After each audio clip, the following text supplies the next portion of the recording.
اپنی تفسیر بیان کرتے ہو، ہم نے تاریخ سے سبق حاصل کرتے ہوئے ایام عزا میں محرم کے اندر ہم غم مناتے ہیں، عزاداری کرتے ہیں، امام حسین کی یاد مناتے ہیں، تاکہ تم کل اس طرح سے نہ کہو کہ نہ حسین قتل ہوا تھا نہ اس کے بچے اسیر ہوئے تھے۔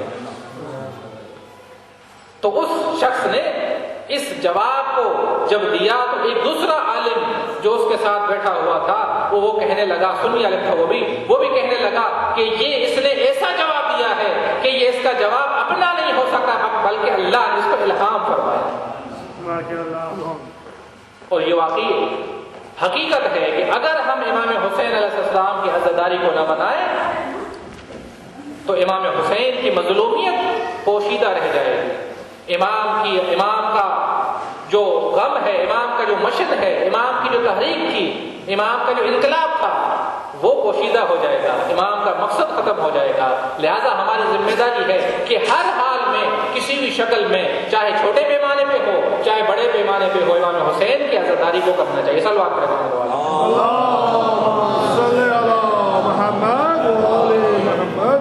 میں نے عرض کیا کہ یہ عزاداری امام حسین علیہ السلام کی جب ہم آتے ہیں ان مجالس میں شرکت کرتے ہیں تو اپنے اس دلی محبت کو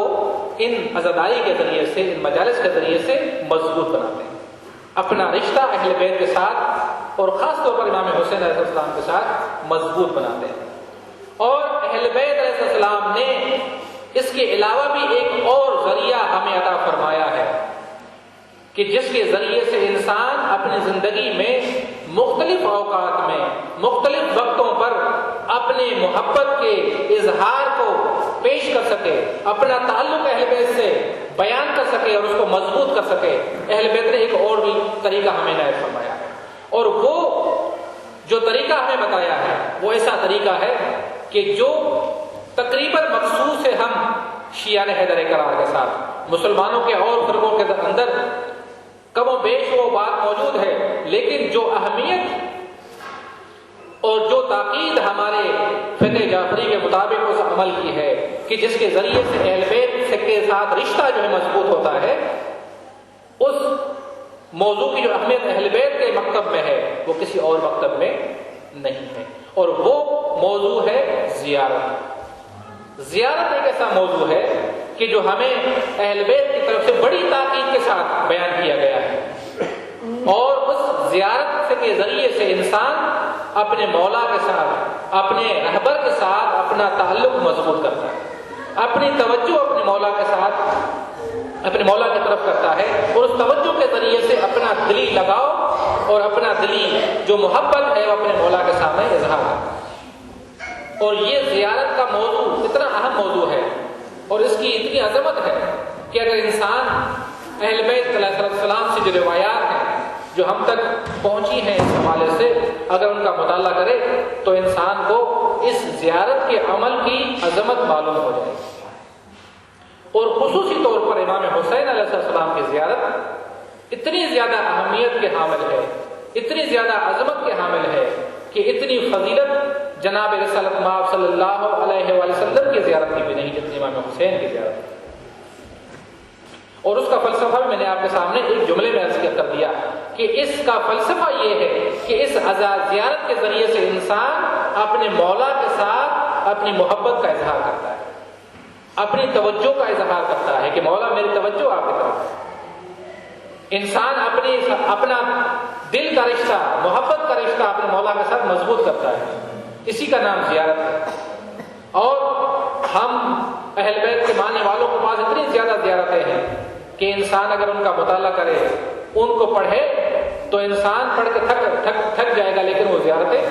نہیں ختم۔ ایک جملہ ایک زیارت کا میں نے اپنے خطبے میں آپ کے سامنے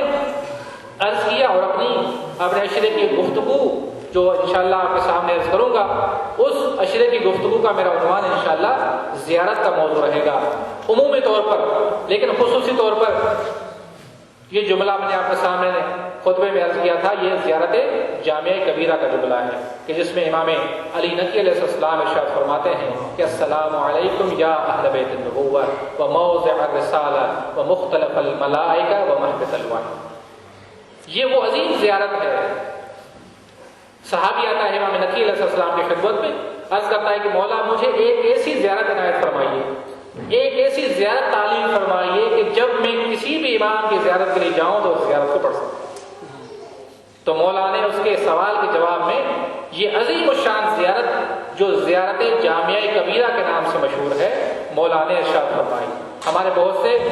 مومنین کو شاید علم نہ ہو، بہت سے جانتے بھی ہوں اس زیارت کے حوالے سے، لیکن ممکن بعض کو علم نہ ہو۔ یہ ایک ایسی زیارت ہے کہ ہے تو زیارت، لیکن امام نقی علیہ السلام نے اس زیارت کے اندر امام کی معرفت کے دریا بہا دیے،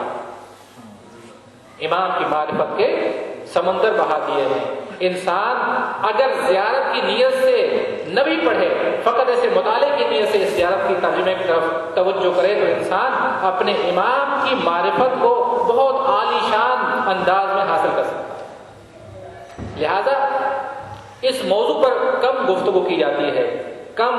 بات کی جاتی ہے، لہذا میرا جی چاہتا ہے کہ اس عشرے کے دوران اسی زیارت کے موضوع کے اوپر اپنے عرائض آپ کے سامنے عرض کروں گا، تاکہ آپ بھی جب اس عشرے محرم سے فارغ ہوں تو آپ کے ہاتھ میں بھی کچھ ہونا چاہیے، علم کا ذخیرہ آپ کے سامنے ہاتھ میں ہونا چاہیے، اور آپ کے علم میں اضافہ ہو، معرفت میں اضافہ ہو، تاکہ انسان اس عظیم معرفت کے ساتھ اپنے اہل بیت کے ساتھ، اپنے رہبروں کے ساتھ عظیم تعلق کا برقرار کر سکے۔ صلوات پڑھیں محمد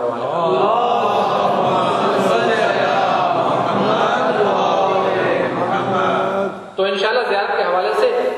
عرائض آئندہ کی گفتگو میں آپ کے سامنے عرض کروں گا۔ آج فقط مقدمے کے طور پر،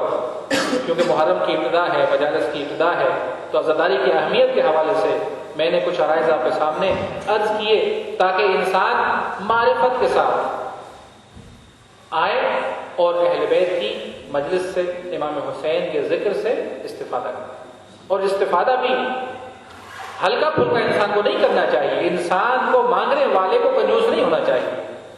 مانگنے والے کو ہمیشہ کھلا دل ہونا چاہیے۔ ان مجالس میں آ کر انسان ہر چیز اہل بیت سے مانگ سکتا ہے، اپنی دنیا بھی ان سے طلب کرے، اپنی آخرت بھی ان سے طلب کرے، اپنی پریشانیوں کا حل بھی ان سے طلب کرے، اپنے مستقبل فیوچر میں جو ترقی ہے وہ بھی ان سے طلب کرے، اپنی ہدایت بھی ان سے طلب کرے۔ دنیا اور دین کی جتنی بھی چیزیں ہیں وہ اہل بیت سے انسان حاصل کر سکتا ہے، اور اس کے ساتھ ساتھ اپنی محبت کو ان مجالس کے ذریعے سے اس محبت کو مضبوط بنائے اور اس میں اضافہ کرے، اس لیے کہ یہی محبت ہماری دنیا کا بھی سرمایہ ہے، اور ہماری قبر کا بھی سرمایہ ہے، اور ہماری آخرت کا بھی سرمایہ ہے۔ اسی محبت کے ساتھ ہمارا حشر و نشر ہوگا، اور جب اس محبت کے ساتھ ہمارا حشر و نشر ہوگا تو پھر کامیابی ہمارے نصیب میں ہے۔ اور اگر یہ محبت تا آخر وقت ہمارے ساتھ رہی اور اسی محبت کے ساتھ ہم منتقل ہوئے تو ہمیں پھر کسی خوف و خطر کی بات نہیں ہے، ہمیں کسی چیز سے نہیں گھبرانا چاہیے، اس لیے کہ یہ محبت ہی تو ہے کہ جو ہمارے اعمال کو قیمتی بناتی ہے۔ اگر یہ محبت اہل بیت نہ ہو تو ہمارے اعمال کی کوئی قدر و قیمت نہیں، اگر یہ محبت نہ ہو تو ہماری نماز کی کوئی قیمت نہیں، اگر یہ محبت نہ ہو ہمارے روزوں کی قیمت نہیں، اگر یہ محبت نہ ہو ہمارے حجوں کی قیمت نہیں۔ جتنے بھی عمل ہیں اگر یہ محبت اہل بیت کے بغیر ہوتے ہیں تو ان کی کوئی قدر و قیمت نہیں ہوتی، اس لیے کہ ہم نہیں کہتے بلکہ پیغمبر نے فرمایا کہ اے علی، اگر کسی کے دل کے اندر تمہاری محبت نہیں ہوگی، چاہے کتنے بھی حج کرتا رہے، نمازیں پڑھتا رہے، روزے رکھتا رہے، احد پہاڑ جتنا سونا اور چاندی صدقہ دیتا رہے، اللہ کی راہ میں قتل ہو جائے، لیکن اگر تیری محبت اس کے دل کے اندر موجود نہیں تو وہ جنت تو کیا، جنت کی خوشبو بھی نہیں سوچ سکتا۔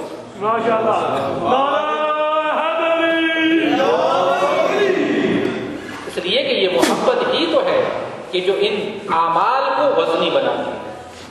اور اسی محبت کو ہمیں محفوظ بھی رکھنا ہے اور اس میں اضافہ بھی کرنا ہے، اور اس محبت اہل بیت کو اپنی نسلوں تک بھی پہنچانا ہے۔ یہ ہماری بہت اہم ذمہ داری ہے۔ جتنے بھی صاحبان